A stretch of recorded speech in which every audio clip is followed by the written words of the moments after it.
Bismillahirrahmanirrahim. Assalamualaikum warahmatullahi wabarakatuh. Alhamdulillahilladzi anzala sahra Ramadan sayyidus suhur. Wassalatu wassalamu ala asyrafil anbiya'i wal mursalin sayyidina wa maulana Muhammadin wa ala alihi wa sahbihi ajma'in. Ayah bunda, para ananda semua yang dirahmati oleh Allah Subhanahu wa ta'ala. Alhamdulillah wa syukurillah. Wala hawla wala quwwata illa billah. Marilah kita bersyukur kepada Allah Subhanahu wa ta'ala yang senantiasa melimpahkan rahmat dan kasih sayangnya kepada kita semua. Sehingga alhamdulillah kita dapat menjalankan ibadah puasa di bulan suci Ramadan ini. Banyak saudara-saudara kita menginginkan Ramadan tahun ini, namun lebih duluan dipanggil oleh Allah Subhanahu wa ta'ala. Maka senantiasa kita bersyukuri nikmat Allah Subhanahu wa ta'ala, karena pada kesempatan ini kita masih sanggup dan sempat melaksanakan ibadah di bulan suci Ramadan ini. Selanjutnya salawat kepada Nabi Allah Muhammad sallallahu alaihi wasallam. Allahumma salli wa sallim wa barik alaih. Mudah-mudahan kita mendapat syafaat dari beliau berkat salawat kita.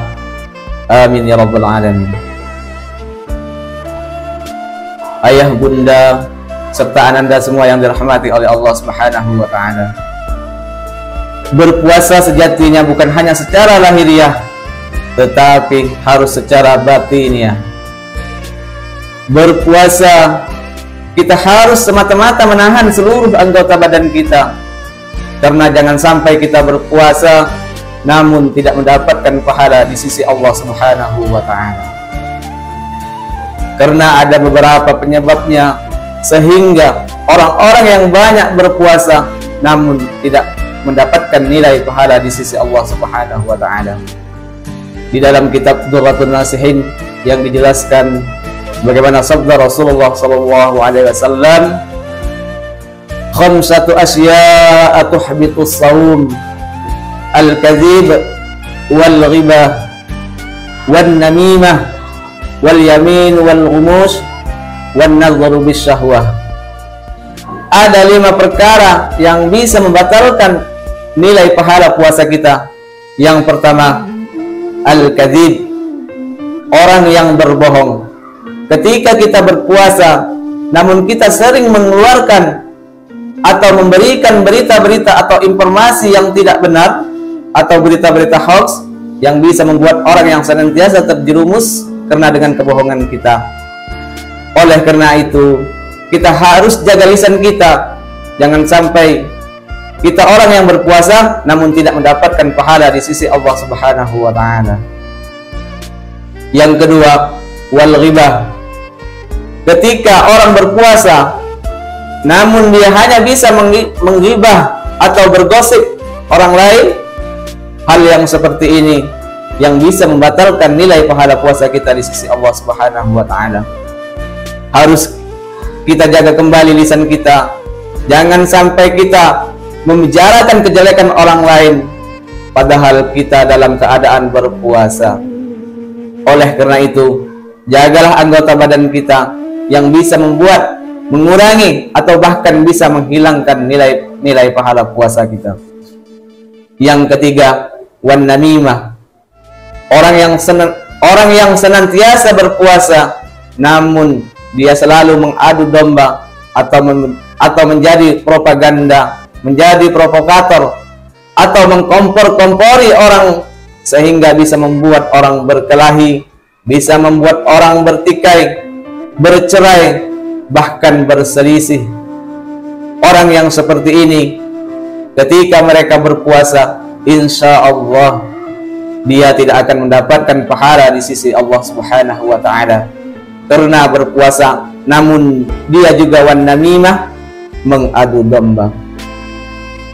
Yang keempat, yakni wal yaminul ghumus, ketika ada orang yang berpuasa namun dia selalu berjanji, janjinya janji palsu.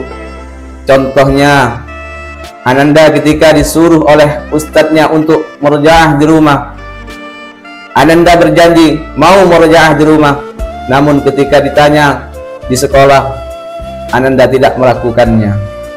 Ayah bunda dan Ananda yang dirahmati oleh Allah Subhanahu wa ta'ala. Dan yang kelima, wan nazru bisyahwah. Ketika orang yang berpuasa tapi dia memandang dengan syahwat, tentu orang yang seperti ini bisa mengurangi nilai pahala puasanya, bahkan bisa menghapus pahala puasanya. Sebagaimana kata Rasulullah, kam min shaimin laisa lahu min siyami illa ju'u wal atas. Jangan sampai kita termasuk di dalamnya.